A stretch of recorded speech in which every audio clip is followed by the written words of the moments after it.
오늘 여러분과 너희가 주라라는 제목으로 말씀을 나누고자 합니다. 오늘 본문은 우리가 잘 아는, 너무나 잘 아는 오병이어의 기적을 보여주는 장면입니다. 자주 접하기도 하고 또 자주 읽기도 하고 또 자주 듣기도 하는 성경의 본문입니다. 이유는 여러 가지 이유가 있을 수 있겠지만 참 우리의 머리로는 해석되지 않는 사건이 일어난 겁니다. 기적과 같은 사건이 일어났습니다. 모든 삶을 살아갈 때 보면 우리의 이성과 판단으로 그것을 판단할 수 없는 사건들이 일어났을 때 기적이라고 말합니다. 누구나 어떤 사람이나 이 기적을 한번 체험해 보고 싶고 또 이 기적이 내 안에 들어왔으면 좋겠다는 생각을 합니다. 우리들의 생각 속의 기적은 대부분이 로또 맞는 것, 건강이 좋아지는 것, 뭔가 내가 해결하지 못할 일들이 풀려내는 것, 그런 것들을 가지고 기적이라고들 말합니다. 우리가 살아가면서 많은 기적들을 경험하면서 오늘날 많은 사람들이 기적이 오면 좋겠다는 생각에 아이들이 보는 책들도 만화도 여러 가지 일들을 보면 기적적인 이야기들로 가득합니다. 그래서 SF 소설이라든지 만화라든지 TV에 나온 드라마만 봐도 기적과 같은 사건들을 이야기합니다. 지금은 일어날 수가 없어요. 너무나 통쾌하고 기분은 좋지만 일어날 수 없는 사건들이야 라고 생각을 합니다.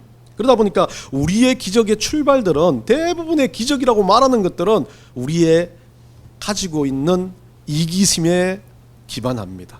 내가 보기에 저건 대단한 일이야 라고 생각되어진다면 그것을 기적이라고 말합니다. 그런데 많은 사람들이 말하는 그 기적과 달리 성경에서 말하는 기적은 그 기적의 주체가 누구냐는 겁니다. 기적을 베푸는 주체가 우리 하나님이시라는 겁니다. 우리를 통해서 우리 하나님께서 어떤 일을 하시든지 우리 하나님께서 어떤 방식의 일들을 하시든지 하나님께서 그것을 운행하신다면 기적이 되는 겁니다. 그 기적 속에는 귀신이 쫓겨나가고 죽은 자가 살아나고 하나님 영광에 대해서 많은 여러 가지 이적 같은 역사들이 일어나기도 합니다. 그런데 그 모든 기적의 핵심은 하나님이 하시지만 그 핵심은 어디로 흘러가냐면 한 영혼이 주님 앞에 돌아오는 것입니다. 영혼의 구원, 이것보다 더 큰 기적은 없는 것처럼 주님께서는 성경의 모든 기록을 통해서 말씀하시고 있다는 겁니다. 갈라디아서 3장 26절 우리 한번 읽어봅시다. 너희가 다 믿음으로 말미암아 그리스도 예수 안에서 하나님의 아들이 되었으니, 성경이 말하는 아주 강력한 명제로서 기적은 이것이다, 하나님의 아들이 되는 것이다 라고 이야기하는 것입니다. 많은 사람들이 기적이 달리 보이지만 그리스도인에게서 구원받은 것, 하나님의 아들이 되는 것 자체가 기적이라면 그리스도인 살아갈 때 우리는 기적을 체험하고 이제는 뭐 하는 겁니까? 기적 가운데 살아가고 있다는 겁니다. 그러면 다 사람마다 기적에 대한 생각과 어떤 속도가 다르다 뿐이지 우리는 모두 다 기적 속에 살고 있다는 것입니다. 소위 말하면 우리가 보지 못하는 이 공기가 나를 살게 한다는 거 기적인데 보지 않기 때문에 그냥 당연한 것처럼 여깁니다. 여러분이 살아왔던 모든 삶의 환경 속에서 생각해 보십시오. 그때 왜 그런 일이 일어났을까? 그 일 속에서 하나님 나를 살려주셨구나, 하나님 또 나를 인도해 주셨구나라는 모든 사건, 사고, 삶의 모든 일들을 보면 기적과 같은 일들입니다. 여러분도 저를 만났습니다. 무조건 여러분들 어릴 때 태어나면서부터 저를 알았던 사람 여기 아무도 없습니다. 한 명 있네. 친척이 한 명 있어요. 와이프도 그렇잖아요. 아내도 태어날 때부터 알지 못했습니다. 우리가 어떻게 주님 안에서 이렇게 얼굴을 대면하고 만날 수 있는 것도 기적이라는 겁니다. 우리가 기적으로 살아가면서 이 기적 속에서 우리는 오늘 기적에 대해서 좀 다시 한번 생각해보는 시간이 되었으면 하는 겁니다. 2006년 빌 게이츠라는 사람이 생각의 속도라는 책을 썼습니다. 그때는 아주 많은 사람들이 읽혀지면서 대단하다라는 생각을 했지만 그 책 속에 나와 있는 이야기가 지금 그대로 이루어지고 있는 거 꼭 예언을 한 것처럼 이야기를 합니다. 그 책 속에 80년대 그가 말하는 것은 지뢰 시대라고 이야기합니다. 90년대는 리 엔지니어링의 시대라고 말합니다. 그리고 2000년대 이후는 이 땅 가운데 살아가는 모든 삶의 시대가 속도의 시대가 될 거라고 말합니다. 생각하는 대로 속도가 바뀌는 시대. 생각의 속도의 가장 핵심적인 내용이 그것입니다. 다가올 시대는 삶의 패러다임 자체를 바꾸며 웹이 전반적인 생활화를 주도할 것이다. 따라서 앞으로의 과제는 웹 기반의 디지털 신경망을 구축하는 것이다. 아주 우리가 봤을 때는 아주 한 10년 전의 과거적인 발상입니다. 이제 웹에서 우리는 어디로 왔습니까? 모바일로 바뀌어버렸는데 이 웹이 그대로 모바일로 들어왔기 때문에 모바일 속에도 웹이 있다고 볼 수 있습니다. 이 사람은 그것을 바라본 겁니다. 그만큼 속도는 빠르게 경쟁할 거고 정보를 받는 속도, 정보를 취하는 속도가 빨라지면서 머릿속에서 그것을 판단하고 뭔가를 결정해 나가는 속도가 엄청나게 빨라질 거다. 그게 생각의 속도라는 겁니다. 속도감. 예전에는 몰랐지만 지금 아프리카에서 일어나는 일을 우리가 단 몇 분 만에, 아니요 더 빠르게는 단 1초 만에도 우리가 말하는 사진이 전송될 수 있다는 겁니다. 과거는 완전히 달라진 세대를 삽니다. 그래서 AI한테 묻습니다. 어떤 일들을 물으면 우리가 지금까지 논문을 보고 여러 가지를 알아야 됐던 지식들을 AI가 그대로 알려주기 시작합니다. 그대로 데이터만 있다면요. 세상이 이렇게 바뀌는 시대에 2026년 우리는 삶의 아주 혁신적인 중간에 살고 있다라고 말하지만 혁신은 과거로부터 계속 일어났던 겁니다. 그러다 보니까 2026년에도 혁신이 일어나고 2027년에는 어떤 혁신과 어떤 기적들이 일어날지 모르는 세상 가운데 우리는 살아가고 있습니다. 그러다 보니까 우리 일상생활에서 우리는 무뎌지기 시작합니다. 뭔가 대단한 것, 엄청난 것, 전쟁이 멈추고 수없는 많은 사람들이 살아나고 대단한 일들이 일어나는 것은 기적과 같은데 내 삶 속에서 일어나는 이 속도감의 기적을 알지 못하고 있다는 거죠. 여러분들 제가 예전에 한번 이야기했지만 지구의 자전 속도는 적도를 기준으로 1600km를 돌아갑니다. 1600km. 그러니까 적도에 사는 사람들은 1600km를 빙글빙글 돌고 있다는 겁니다. 비행기 몇 킬로로 납니까? 900km, 1000km 정도 날아다닙니다.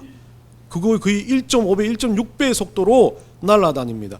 여러분들 생각해 보십시오. 자동차를 타고 가서 100km로 달려가다가 부딪혔을 때 대부분 사람들이 그냥 부딪히면 살아날 사람이 별로 없습니다. 찌그러져 가지고 브레이크를 안 밟으면요. 100km 그대로 박으면요. 근데 1600km를 돌고 있으면서도 그 사람들은 어지럼증 하나 없이 살아갑니다. 우리는 중간에 있어요. 그럼 우리의 속도감은 한 800km 정도 될 겁니다. 800km면 우리가 가만히 있어도 지금 가만히 있고 그냥 1시간 딱 지나면 여러분들 예배 드리는 1시간 지나면 평양에 가 있는 거예요. 그 정도 속도로 우리는 지금 움직이고 있는데 아무것도 느끼지 못합니다. 기적 아닙니까? 하나님 주시는 보이지 않는 것들에 의해서 일어나는 이 기적들을 우리가 좀 생각해 봤으면 좋겠다고 생각합니다. 우리가 살아가는 이 땅 가운데서 우리는 기적이 계속되고 있는데 기적을 인지하지 못합니다. 그 기적을 인지하지 못하는 것과 달리 그리스도인들은 그 기적을 주님 앞에 믿음으로 인정하지 못한다는 겁니다. 믿음이 생기면 모든 것이 기적으로 보입니다. 믿음이 생기면 정말 눈에 보이는 것이 아니라 눈에 보이지 않는 그 깊이 있는 모든 영적 세계까지 기적이 되어진다는 거죠. 우리의 삶의 속도에서는요.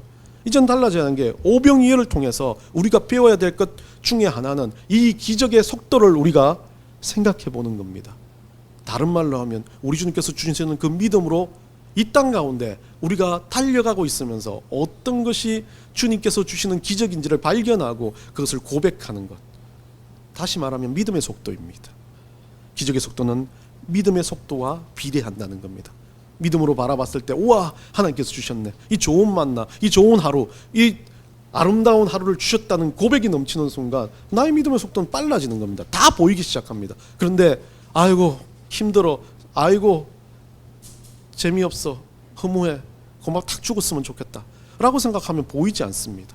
죽음밖에 보이지 않아요. 불평밖에 보이지 않아요. 아무것도 속도를 내지 못하고 자꾸 뒤로 퇴보할 수밖에 없습니다. 여러분의 몸의 상태, 여러분의 생각의 상태, 여러분의 가지고 있는 삶의 상태 우리 주님 모르시는 거 아닙니다. 근데 그대로 두는 이유는 거기에서 주님은 멈추고 퇴보하지 말고 속도를 내라는 겁니다. 그것은 믿음의 속도입니다. 주님이 주시는 믿음으로 받아들이는 속도라는 겁니다. 그 속도를 낼 수 있는 방법을 오병이어를 통해서 보여줍니다. 오병이어는 단순하게 그냥 주님께서 불쌍해서 기적을 일으켰다? 예, 그렇게 볼 수 있겠지만 제가 보는 관점은 오병이어는 다른 관점입니다. 오병이어를 통해서 우리 주님께서는 기적이 뭔지, 그 기적의 핵심이 뭔지를 확실하게 보여주시는 것 같습니다. 그 첫 번째로 오병이어를 통해서는 주님께서 우리에게 알려주시는 게 오늘 본문에 오늘 우리가 만든 제목과 같습니다. 이 기적은 주체는 주님이시지만 이 기적을 행하는 순종하는 대상은 누구냐는 거죠. 믿음을 가진 우리. 그렇기 때문에 첫 번째 이 오병이어를 통해서 우리가 배워야 될 것은 첫 번째입니다. 너희가 기적을 주라는 겁니다. 다른 말로 하면 이 제자들은 다른 말로 하면 기적을 줄 수 있는 사람들이 아닙니다. 뭐라 그럽니까? 우리에게 이런 것밖에 없고 할 수가 없으니까 흩어져 가지고 뭐합니까? 5천 명이 넘는 어른만 남자만 샜겠죠. 그러니까 5천 명이 넘는 거의 7, 8천 명이 될 수도 있고 그 많은 숫자들이 다 먹을 수 없습니다. 그러니까 다 흩어져 가지고 자기들 밥을 먹게 하고 그냥 다시 만나면 좋겠다고 그렇게 말하는 순간 우리 주님 뭐라 그럽니까? 너희가 주라고 말합니다. 자, 한번 본문 봅시다.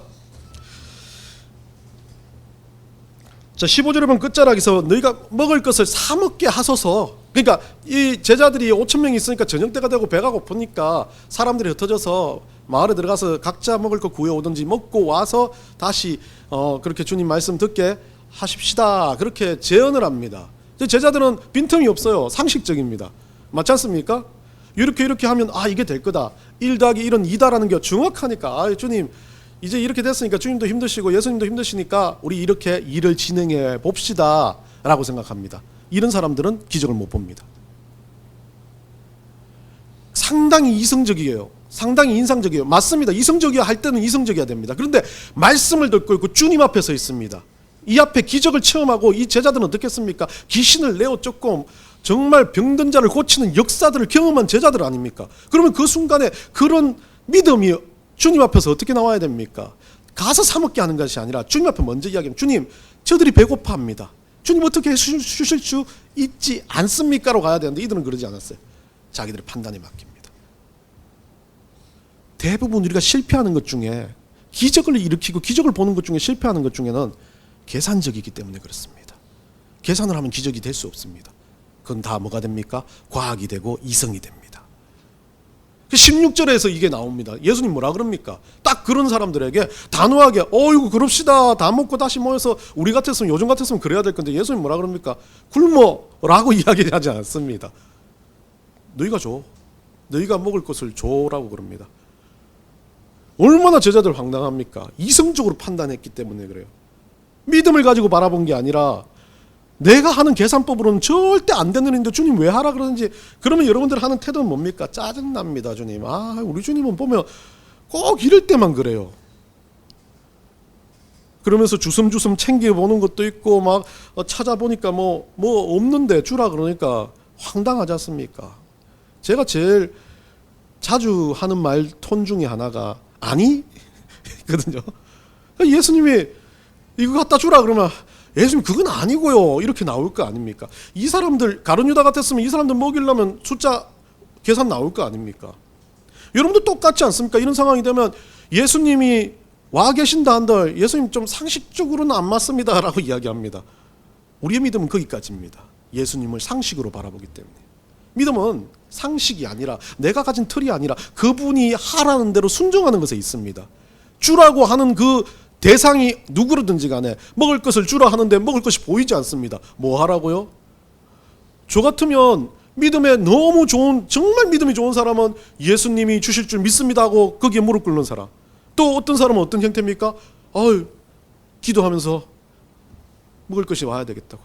또 상식적이고 또 괜찮은 사람은 그 주님이 명령했기 때문에 정말 바람과 같은 속도로 마을에 내려가서 바리바리 싸들고 올라가고 노력했을 겁니다.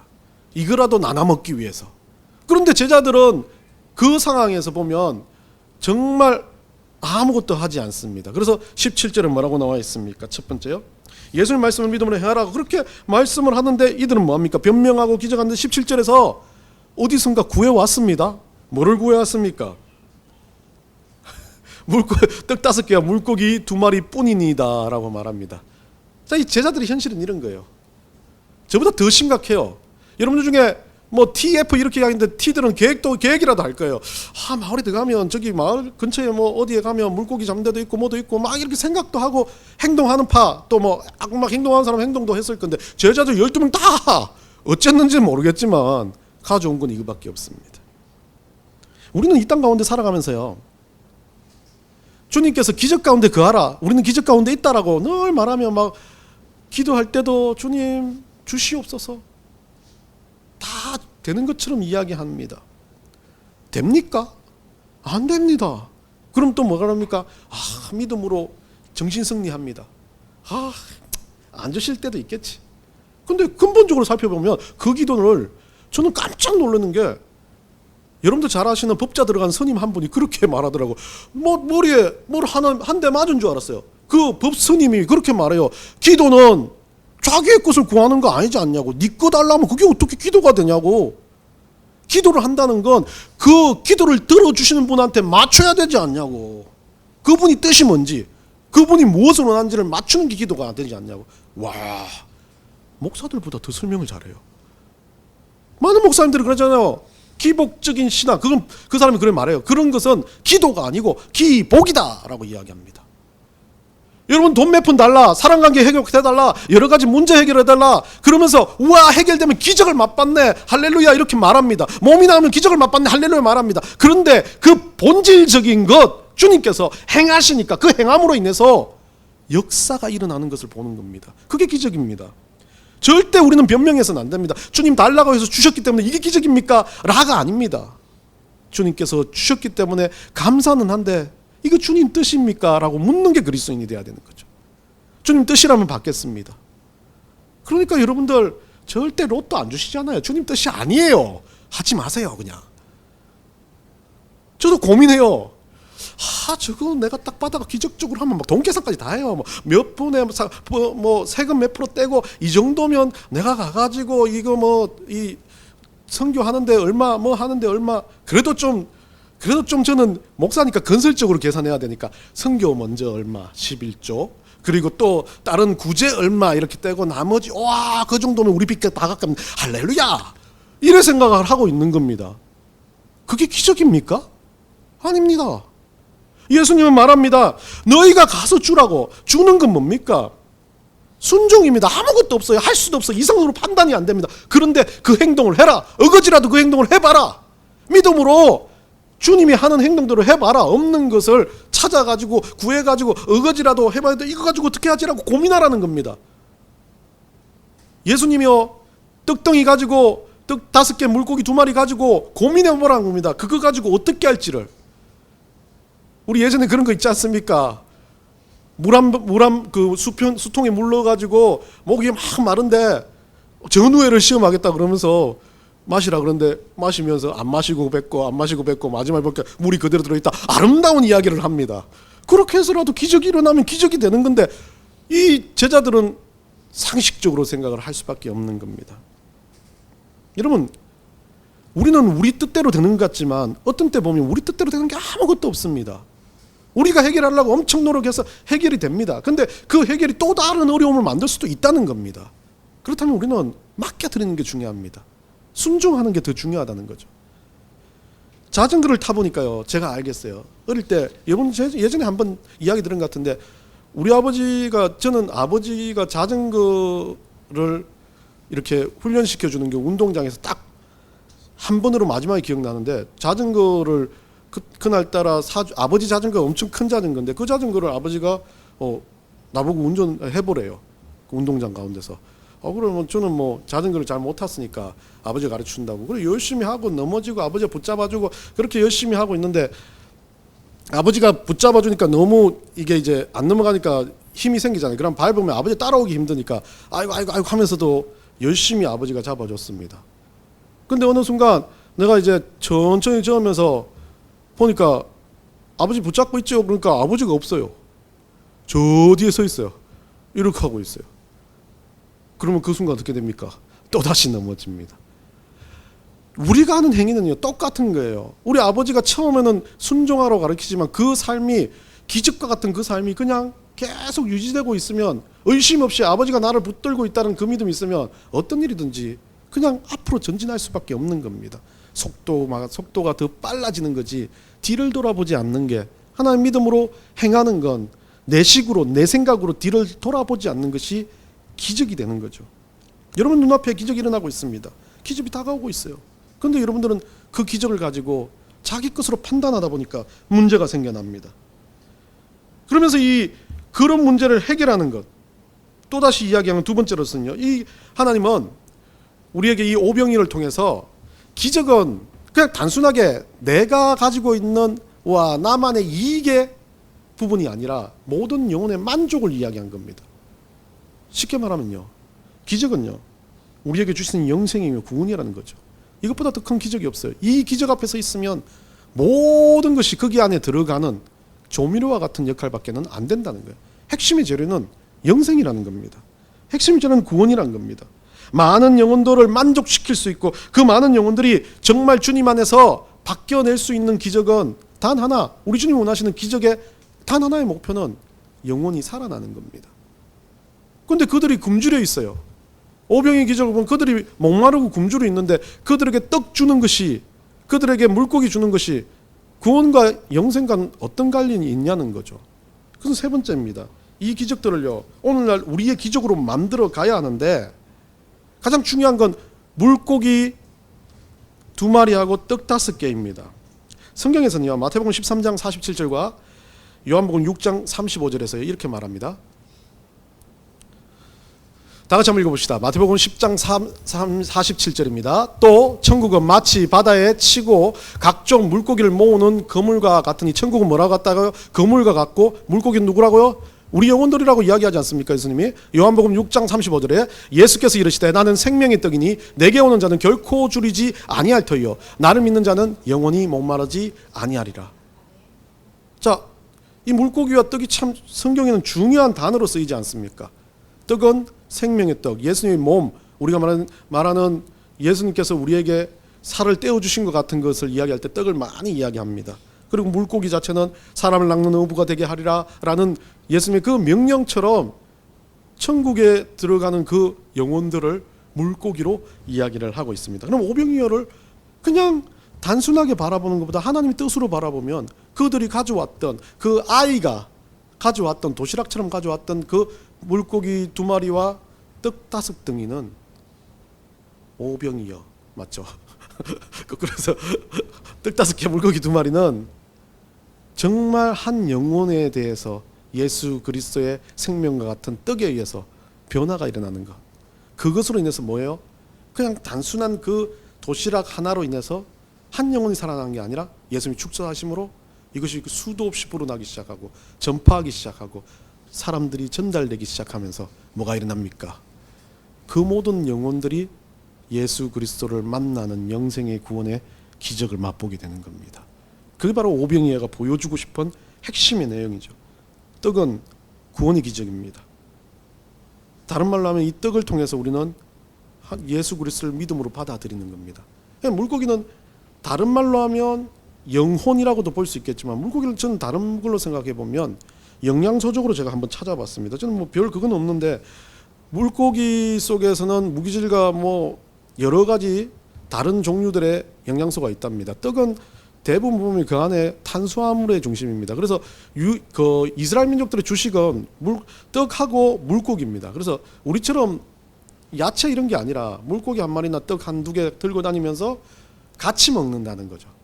왜 그럴까요? 떡을 잘못 먹으면 우리가 말하는 떡과 좀 다르지만, 떡은 목이 마치고 그거에 대해서 또 여러 가지가 있지만 물고기와 같이 먹으로써 영양소도 완벽해지고 떡에 대해서 더 맛도 느낄 수 있다는 것을 이야기합니다. 이걸 보면서 개인적으로 생각해 보니까 떡은 생명, 하나님께서 주시는 구원을 위해서 살아가는 것, 물고기는 뭡니까? 그 구원을 살아가는 우리 삶이 계속해서 영양분을 받고 성장하는 것이라고 생각이 되어졌습니다.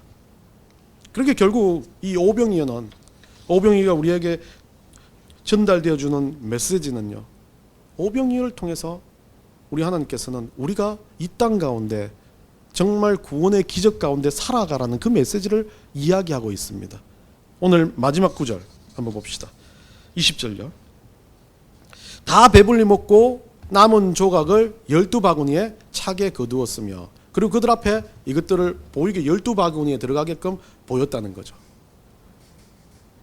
우리가 이 땅 가운데 오병이어의 기적을 맛보고 살아가는 우리들이 좀 잘못하는 것 중에 하나 있다면 보여져만이 기적인 걸 알고 있습니다. 그렇기 때문에 논쟁을 합니다. 신학자들도 이걸 가지고 논쟁을 하기 시작합니다. 오병이어는 어떻게 일어났나? 그러니까 예수님이 축사하셔가지고 그것이 계속 불어났다는 기적의 이야기 아니라 많은 사람들이 어린아이가 도시락 하나 내놓으니까 자기들도 가지고 있는 부끄러워가지고 미안하다 하면서 이렇게 내놔가지고 도시락이 풍성해졌다. 예수님 그거에 성경에서는 그걸 전면적으로 반발하기 위해서 도시락을 2-3개씩 싸가고 다니냐 라는 개념으로 12바구니를 펼쳐놓은 건가? 그런 건 아니라는 거죠. 이 부분을 보면 정말 하나님께서 허락하신 구원의 역사를 그 눈앞에 보여준 겁니다. 먹고 남을 만큼. 그냥 단순한 그게 아니라 우리 주님께서 주시는 기적의 역사는 흘러가게 돼 있고 차고 넘치게 돼 있다. 풍성함으로 역사한다는 이야기를 하고 있다는 겁니다.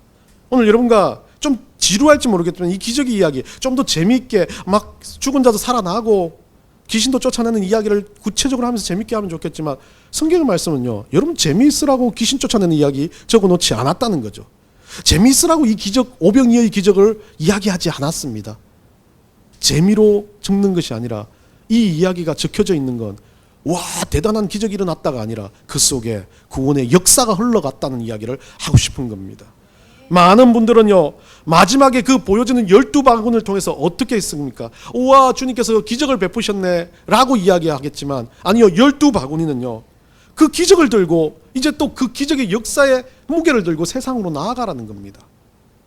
우리가 살아가는 게 기적이고 내일 또 만날 사람들이 기적이고 일주일 동안 주님 안에서 살 수 있는 기적들을 우리에게 주셨기 때문에 그렇습니다.